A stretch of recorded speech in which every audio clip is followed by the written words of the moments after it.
Hello बच्चों, आज हम अपनी कक्षा 12वीं की पाठ्य पुस्तक आरोह भाग 2 की काव्यखंड का पाठ पढ़ेंगे गज़ल। इसका मैंने पहला भाग बनाया था जिसमें हमने रुबाइयाँ और फिराक गोरखपुरी का जीवन परिचय पढ़ा था। अब हम जो पढ़ेंगे इसमें गज़ल पढ़ेंगे, गज़ल का प्रतिपाद्य, गज़ल का सार और गज़ल की व्याख्या को हम समझेंगे, जिससे कि हमारा ये काव्यखंड वाला फिराक गोरखपुरी जी का पाठ पूरा हो जाएगा। तो बच्चों, आपको ये मेरी वीडियो कैसी लगी मुझे कमेंट करके बताइएगा और आप मेरी इस वीडियो को लाइक शेयर भी करिएगा ताकि और बच्चे भी इसको पढ़ सकें। तो अब हम शुरू करते हैं गज़ल का प्रतिपाद्य। रुबाइयों की तरह फिराक की गज़लों में भी हिंदी समाज और उर्दू शायरी की परंपरा भरपूर है। इस गज़ल में दर्द और पीड़ा के साथ साथ शायर की ठसक भी अंतर्निहित है। इसका सार देखिए। इस गज़ल के माध्यम से शायर कहता है कि लोगों ने हमेशा उस पर कटाक्ष किए हैं और साथ ही उसकी किस्मत ने भी कभी उसका साथ नहीं दिया। गम उसके साथ हमेशा रहा। उसे लगता है जैसे रात का सन्नाटा उसे बुला रहा है। शायर कहता है कि इश्क वही कर सकता है जो अपना सब कुछ खो देता है। जब शराबी शराब पिलाते हैं तो उसे अपनी प्रेमिका की याद आ जाती है। अंतिम शेर में वह ये स्वीकार करता है कि उसकी गज़लों पर मीर की गज़लों का प्रभाव है। तो ये तो इस कविता का सार था। तो बच्चों, इसकी व्याख्या शुरू करते हैं। आप ध्यान से सुनिएगा ताकि आपको ये जल्दी से समझ में आ जाए।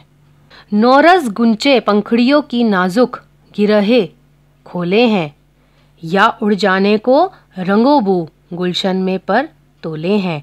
देखिए, इसमें नौरस मतलब नया होता है, गुचे मतलब कली, नाजुक मतलब कोमल, गिरहे मतलब बंधन, गुलशन मतलब हमारा जैसे बाग बगीचा, पर तोले हैं मतलब पंख फैलाकर उड़ना, और रंगो बू मतलब रंगों की खुशबू, बू मतलब खुशबू। तो ये इसमें कठिन शब्द थे। इसका संदर्भ आप लिखेंगे कि प्रस्तुत पंक्तियां हमारी पाठ्य पुस्तक आरोह भाग 2 के पाठ गज़ल से ली गई है, जो फिराक गोरखपुरी द्वारा जी लिखा गया है। और इसमें आपको क्या बताया है, बसंत ऋतु का वर्णन किया है। तो यही इसका संदर्भ और प्रसंग होगा। अब इसकी व्याख्या को देखिए आप। कवि कहता है कि वसंत ऋतु में नए रस से भरी कलियों की कोमल पंखुड़ियों की गांठें खुल रही हैं। वे धीरे धीरे फूल बनने की ओर अग्रसर हैं। ऐसा लगता है मानो रंग और सुगंध दोनों आकाश में उड़ जाने के लिए पंख फड़फड़ा रहे हों, यानी पंख फैला रहे हों। दूसरे शब्दों में बाग में कलियां खिलते ही सुगंध फैल जाती है। तो इसमें देखिए क्या विशेष है, क्या कह रहा है कि प्रकृति के सौंदर्य का एक तो सुंदर वर्णन किया है, उर्दू फारसी भाषा का प्रयोग किया है, प्रसाद गुण है, बिंब योजना है, संदेह अलंकार है, और रंग खुशबू पर मानवीय क्रियाओं के आरोपण में की वजह से यहाँ पे क्या है, मानवीय अलंकार है। बच्चों, इस कविता में ना मैं आपके लिए एक चीज़ और लेकर आई हूँ कि जैसे आपकी बोर्ड परीक्षाओं में पूछे जाते हैं कि आपको इन पैराग्राफ में से कैसे क्वेश्चंस बनते हैं और कैसे आपको फिर इसके आंसर इसी में से ढूंढ के लिखने हैं। तो ये मैं आपको हर गज़ल में मतलब मैंने आपको साथ में क्वेश्चंस भी दिए हैं और हर गज़ल के साथ साथ क्वेश्चन के साथ साथ मैंने इसमें आपको उत्तर भी दिए हैं। तो आप क्या कर सकते हो, इन दोनों प्रश्न उत्तर को आप ध्यान से पढ़ सकते हो हर पैराग्राफ से जो जुड़े हुए हैं, जिससे कि आपको अपनी परीक्षाओं के लिए मदद मिलेगी किस तरह से क्वेश्चन इसमें पूछे जाते हैं। तो ये आप ध्यान से पढ़ लीजिएगा। अब देखिए अगली गज़ल है हमारी। तारे आंखें झपकावे हैं, जर्रा जर्रा सोए हैं, तुम भी सुनो हो यारो, शब के सन्नाटे कुछ बोले हैं। देखो, झपकावे मतलब आंखें बंद करना, झपकाना है ना, जैसे कहते हैं ना आंखें बंद, धीरे धीरे हम झपकाते हैं। जर्रा जर्रा मतलब कण कण, शब मतलब रात, सन्नाटे मतलब मौन यानी चुप रहना, चुप्पी जिसे कहते हैं। तो ये इसमें कठिन शब्द थे। इसका प्रसंग आप जैसे हमने पहले लिखा था वैसे ही लिखेंगे, बस इसमें एक लाइन और हम लिख लेंगे। इसमें जो शायर ने रात के तारों की सुंदरता का वर्णन किया है। क्या कह रहा है शायर, देखिए कि रात ढल रही है, अब तारे भी आंखें झपका रहे हैं। इस समय सृष्टि का कण कण सो रहा है, शांत है। वे कहता है कि हे मित्रों, रात में पसरा यह सन्नाटा भी कुछ कह रहा है, यह भी अपनी वेदना व्यक्त कर रहा है। तो देखिए इसमें विशेष क्या है, प्रकृति के उद्दीपन का सुंदर चित्रण किया है। जर्रा जर्रा में पुनरोक्ति प्रकाश अलंकार है, सन्नाटे का बोलने में मानवीकरण तथा विरोधाभास अलंकार है, तारों का मानवीकरण किया गया है और उर्दू शब्दावली है। इसके भी प्रश्न उत्तर मैंने दिए हैं, आप इनको भी ध्यान से पढ़कर सुनकर और समझ सकते हैं। देखिए अगला गज़ल है हमारी। हम हो या किस्मत हो हमारी, दोनों को एक ही काम मिलना, किस्मत हमको रो लेवे हैं, हम किस्मत को रो ले हैं। क्या कह रहे हैं इसमें? देखिए किस्मत मतलब भाग्य, रो लेवे, रो लेने मतलब रोना, लेवे मतलब लेती हैं। तो ये इसमें थोड़ा सा शब्द थे। बाकी संदर्भ आप वैसे ही लिखेंगे। और प्रसंग क्या है इसमें कि शायर ने मनुष्य के दोषारोपण करने की प्रवृत्ति के विषय में बताया है। क्या कह रहे हैं इसमें शायर? संसार में मेरी किस्मत और मैं खुद दोनों ही एक जैसे हैं, हम दोनों एक ही काम करते हैं। अभाव के लिए मैं अपनी किस्मत को दोषी मानता हूँ तथा इसलिए किस्मत पर रो लेता हूँ। जो इसे सेकंड लाइन है, किस्मत हमको रो लेवे और हम किस्मत पर रो ले, यानी मैं किस्मत पे और किस्मत हम पर रो लेती है। किस्मत मेरी ये दशा देखकर रोती है, वे शायद मेरी हीन कर्मनिष्ठा को देखकर झल्लाती है। तो अब इसमें विशेष देखिए, निराशा व अकर्मण्यता पर व्यंग है। उर्दू फारसी शब्दों का प्रयोग है। किस्मत को मानवीय क्रियाओं करते हुए दिखाया गया है, यानी कि यहाँ पे मानवीय अलंकार है, गज़ल छंद है और हम कहना उर्दू की पहचान है। तो इसमें भी मैंने प्रश्न उत्तर दिए, आप ये भी ध्यान से पढ़ लीजिएगा। अगला देखिए, जो मुझको बदनाम करे है, काश मैं इतना सोच सकें, मेरा पर्दा खोले हैं या अपना पर्दा खोले हैं।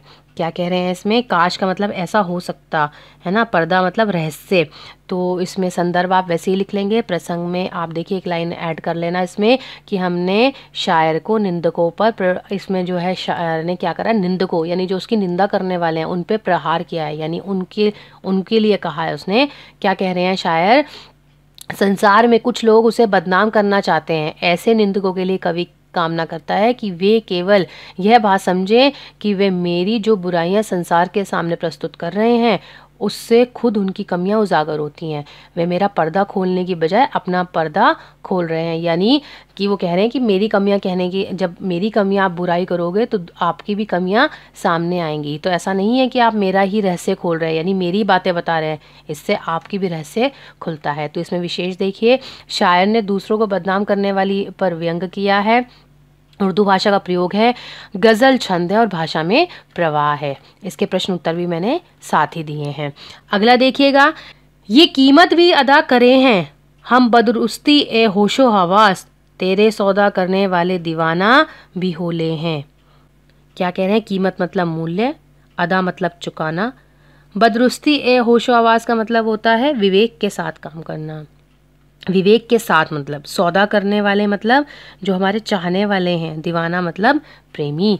तो इसमें देखिए क्या है प्रसंग हमारा, इसमें कवि ने प्रेम की कीमत अदा करने वालों के बारे में बताया है। कवि यानी शायर कह रहे हैं फिराक गोरखपुरी जी कि हम पूरे विवेक के साथ तुम्हारे प्रेम के लिए पूरी कीमत अदा कर रहे हैं, हम तुम्हारे प्रेम का सौदा करने वाले हैं, इसके लिए हम दीवाना बनने को भी तैयार हैं। शायर कहते हैं, कवि कहते हैं कि जो प्रेमी है वह समाज की नज़रों में पागल होता है।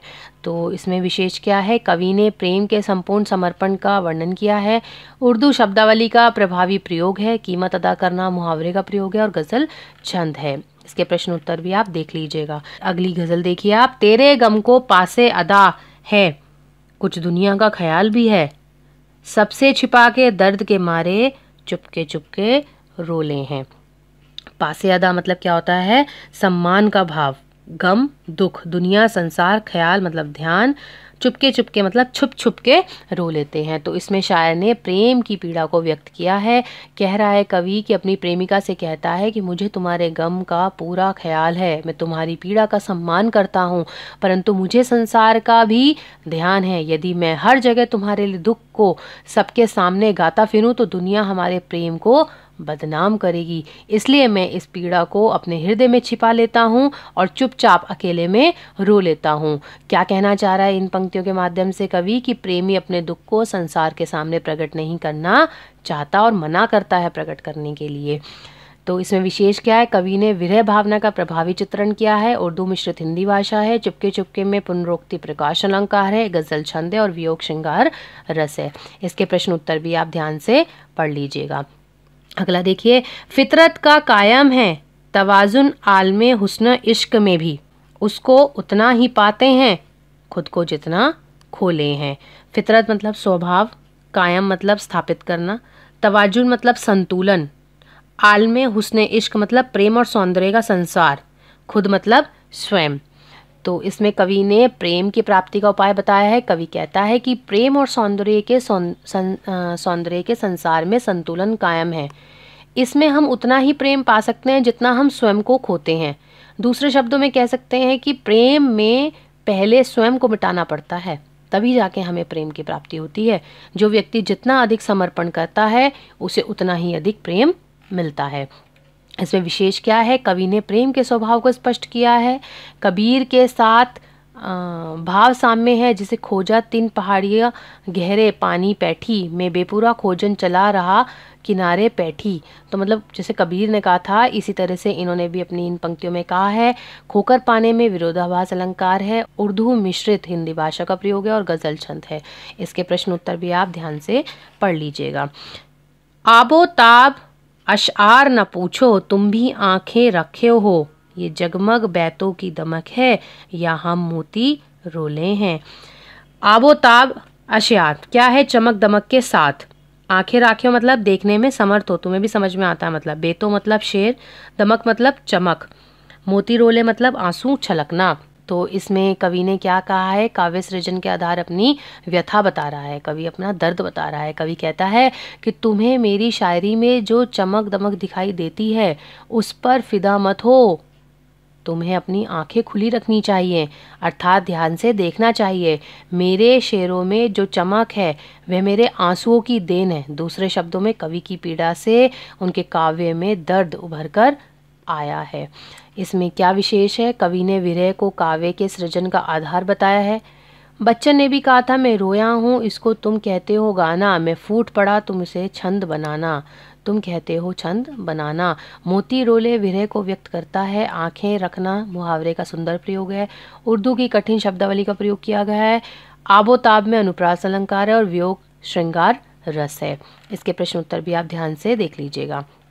अगला देखिए, ऐसे में तू याद आए हैं अंजुमने में रिंदों को, रात गए गर्दूफ पे फरिश्ते, बाबे गुनह जग खोले हैं। इसमें अंजुमय मय का मतलब शराब की महफिलें, रिंदों को मतलब शराबियों को, फरिश्ते मतलब जो देवता आकाश से उतर कर आ जाते हैं ना, गुर्दू मतलब जैसे आकाश, बाबे गुना मतलब पाप का अध्याय, जग मतलब संसार।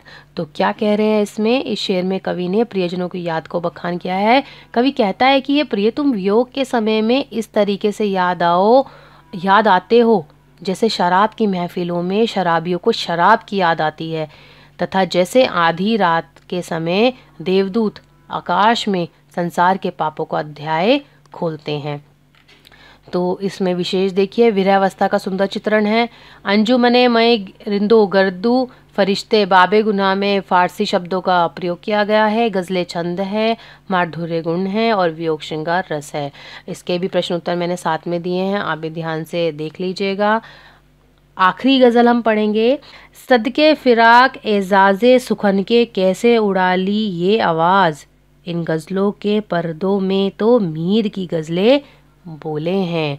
तो इसमें देखिए प्रसंग क्या लिखेंगे हम, कि जो ये शेर में इस शायर ने अपनी शायरी पर ही मुग्ध है, मतलब ये जो शायर है ये अपनी ही शायरी पे मुग्ध है। और क्या कहते हैं, फिराक कहते हैं कि उसकी गज़लों पर लोग मुग्ध होकर कहते हैं कि फिराक तुमने इतनी अच्छी शायरी कहाँ से सीख ली। इन गज़लों के शब्दों में हमें मीर कवि की गज़लों सी की समानता दिखाई देती है, यानी उनकी खुशबू आती है उनकी गज़लों की। तो भाव यही है कि कवि की शायरी प्रसिद्ध कवि मीर के समान उत्कृष्ट है। मीर भी एक प्रसिद्ध कवि, एक प्रसिद्ध शायर हुए हैं। विशेष क्या है, कवि अपनी प्रशंसा स्वयं करता है। उर्दू शब्दावली की बहुलता है। गज़ल छंद है, उड़ा लेना मुहावरों का अर्थ चुराना है और गयता है। इसमें भी मैंने प्रश्न उत्तर साथ में दिए हैं, आप इनको ध्यान से पढ़िए और समझिएगा। मेरी वीडियो को लाइक करिएगा, शेयर करिएगा और मुझे कमेंट करके बताइएगा। जब आप कमेंट करते हैं तो अच्छा लगता है कि आपको वीडियो अच्छी लगी, लगता है मेहनत सफल रही। ठीक है बच्चों, धन्यवाद।